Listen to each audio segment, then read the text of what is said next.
নাও দেখো তো রাস্তার পাশের ওই দোকানগুলোর মতোই চিকেন চাউটা হয়েছে কিনা। ও, দেখে মনে হচ্ছে না, খেয়ে দেখতে হবে। ঠিক আছে, খেয়েই বলো কেমন হয়েছে। জি বন্ধুরা, তোমরা যদি আমার বরমশাই রিভিউটা জানতে চাও তাহলে পুরো ভিডিওটা দেখতে থাকো। আজকের বরমশাই ধরে বসেছিল, যতই যাই করো না কেন রাস্তার পাশে দোকানে যে চিকেন চাউমিন পাওয়া যায় ওই রকম আর বাড়িতে বানানো যাবে না।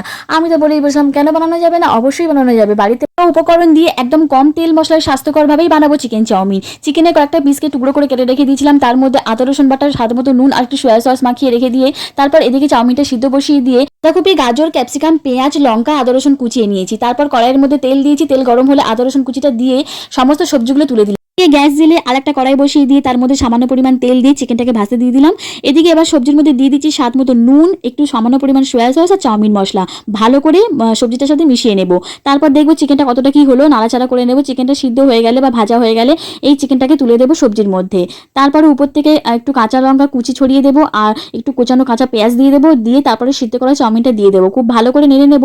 সবজিটা কিন্তু খুব বেশি ভাজবো না আর খুব বেশি নরম করবো না, কারণ দোকানের ওই চাউমিনগুলোতে কিন্তু সবজিগুলো একটু ক্রাঞ্চি ভাব থাকে। সব শেষে দিয়ে দেবো টমেটো সস আর একটু গোলমরিচের গুঁড়ো দিয়ে খুব ভালো করে নাড়াচাড়া করে ভেজে নিলেই তৈরি হয়ে যাবে একদম রাস্তার ধারে দোকানের মতো চিকেন চাউমিন। বর তো খেয়ে আজকে খুব খুশি, বললো ঠিক আছে বাড়িতেই এবার খাওয়া হবে। আর